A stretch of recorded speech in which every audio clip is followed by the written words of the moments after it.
to. You must worship him in spirit, in your spirit, and in the spirit realm, and in demonstration. That there must be an infusion between the corporate and individual worship and the revelation of what true worship is as a lifestyle.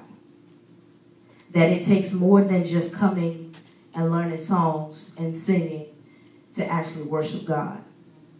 That it is a lifestyle. And that it requires a 24/7 relationship with God. And that a lot of times it takes so much out of a person, a true worshiper, to share their worship with everybody else.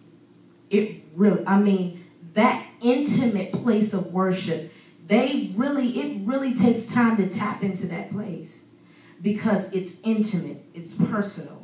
And now a person that isn't really focused on in truth or the combination of in spirit and in truth, they come to a place where it's very easy to sing, but not to worship. They can do slow songs. Slow songs it's not worship. That's not worship. That's not defined as worship against popular belief. They say do one praise song and two worship. You can't do two worship songs and say it's slow. That's not worship. Jesus. It's singing. They sing wonderfully.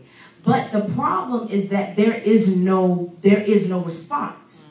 You want to know a true worshiper, when they get up, God responds. Amen. That's a true worshiper. And if there is no response from the heavens, if there's no response from God, whether it comes automatically, if there's no cataclysmic effect afterwards or during, they're not worshiping. They're singing. They're playing. They're skillful. They know how to throw their voice here and there, and they know how to, they have that wonderful pitch. But it's not defined as worship. Now, worship is not just praise and worship. It's not just singing. It's not just the performing arts. As a matter of fact, it did not originate there. Praise and worship in the word, if you want to really find a good example, use David as an example. Because the book of Psalms, he praised him all throughout Psalms.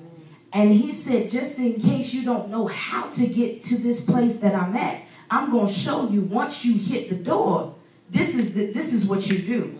This is how you enter into the presence of God. This is how you get into the place of worship that I'm experiencing and expressing to you right now. And a lot of times people don't really get to that place because they don't take it literal. When he said, enter into his gates with thanksgiving, into his courts with praise, they don't take it literally. They come to the door and they sit down. But you find somebody who, as soon as they hit that door, they start praising God and worshiping him and going ham by themselves. You'll find a victorious person because they were obedient to the word. So David danced. Everybody talk about how David danced. And they use that as a foundational scripture to prophetic dance ministries.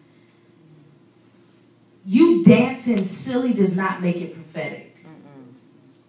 You dancing out of emotion does not make it prophetic. You singing out of emotion does not make it prophetic.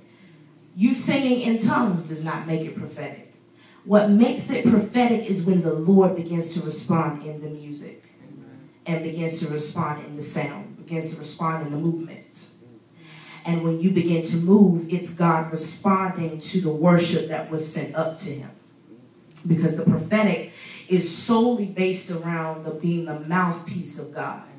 So it is whatever God is saying at that very moment. That's prophetic.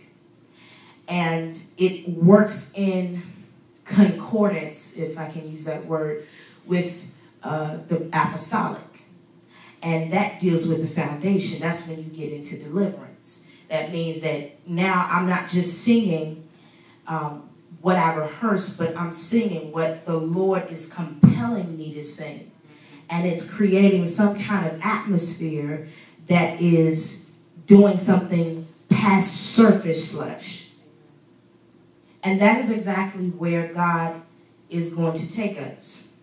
And if our character cannot handle the level of commitment, responsibility, and accountability that it requires, then it doesn't mean that God's not going to take the ministry there.